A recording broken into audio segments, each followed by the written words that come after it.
Ég ekki að segja Og var það, og þá stuðaðist einhver hópur eða einhver einstaklingur? Nei, sko, ég fyrstulega, þetta var saman ég nefndi á það var ég tala bara ákveðið fólk í samfélaginu og mér fannst það bara óréttlátt og þetta var svona, og svo var þetta var bara ekki nógu vel unnið hjá mér þannig að þetta var svona eiginlega bara pathetic Þú veist, það líka svo mikilvægur partur, því þú veist, eins og ég sagði á hann við höfum öll lent í að segja eitthvað brandara þú veist, sem að kostna einhver, svo er maður bara þetta var ekkert fyndið, það hló enginn og þetta var ömurlegt og þú veist, og þá að geta sagt bara eitthvað sorry, þetta var ömurlegur brandari og bara, ég ætlaði ekki að særa þig gengur betur næst en við erum oft svo komin í, þú veist, við erum öll í varðarstöðu bara hvað sem við erum, þú veist, kallar eða konur eða kynsegin, þú veist við erum svo oft í varðarstöðu því við erum bara einhvern veginn tilbúin sérstaklega á netinu ákveð það sé verið að gera grín að okkur og það sé verið að gera grín á kostnað einhvers og það sé hræðilegt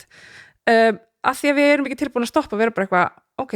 móðkæðast þú ég myndi ekki ákveð leðilegt, þetta átti bara að vera brandari þú veist, við erum öll komin í bara svona ertu að gera grín að þessu þú veist, sem að getur verið ótrúlega flókið sko. Þú nefndir aðeins þegar þú varst að tala grín svona bara kaltar eins og þú sagt skilur þú veist, ekki upp á sviði, heldur bara og sem fellur grýtt að jarfi þú veist, ég á það til skilur út að maður er í sambandi bara ég og konu skilur og þú veist, þið þekkið það að vera í sambandi það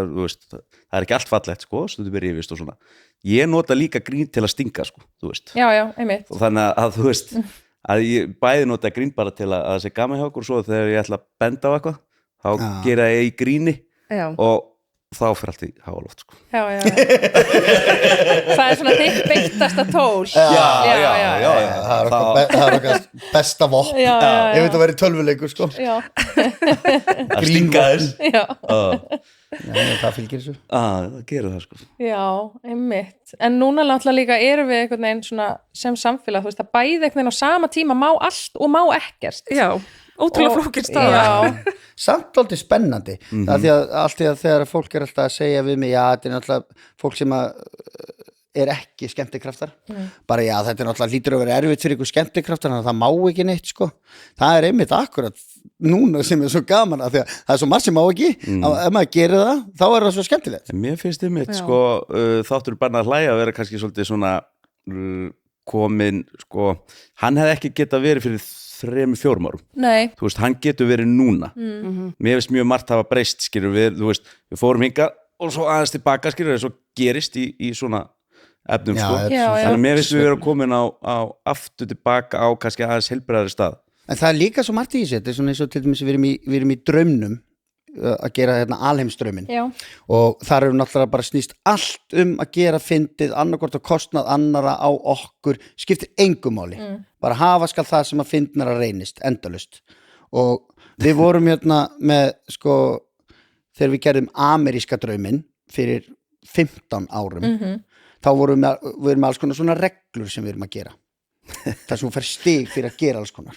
og í ameríska draumnum fyrir 15 árum þá fengum við stig fyrir að lyfta Asíubúa Guð minn góður og við fengum líka stig fyrir að taka mynd af offitusjúkling Ég maður vel eftir þessu og manni fannst ekki það þá sko. Nei, þetta var bara funny shit lifting, hey can I hold you og eitthvað svona bara gaman og eitthvað tralala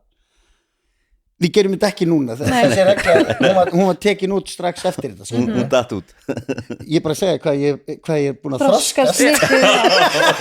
Þú ert ótrúlega í vegferð Ótrúlega góður í vegferð Nei, skilu, og við erum alveg með og við ræðum þetta alveg þótt að við séum óttalega í vitleysingar og svona þá erum við samt alltaf að pæla í þessu rosalega mikið þó svo þegar maður kemur fram þá er maður bara hvað segir, ekki allir bara eitthvað bulli, rugli, tralala þá er maður samt alltaf að ritskoða sjálfa sig að hluta til þó svo maður vilja stundum fara eins yfir og stundum ræður ekkert við þig að því að þú ert svo málglaður og tegir bara eitthvað og tralala sko. En við erum alveg að passa okkur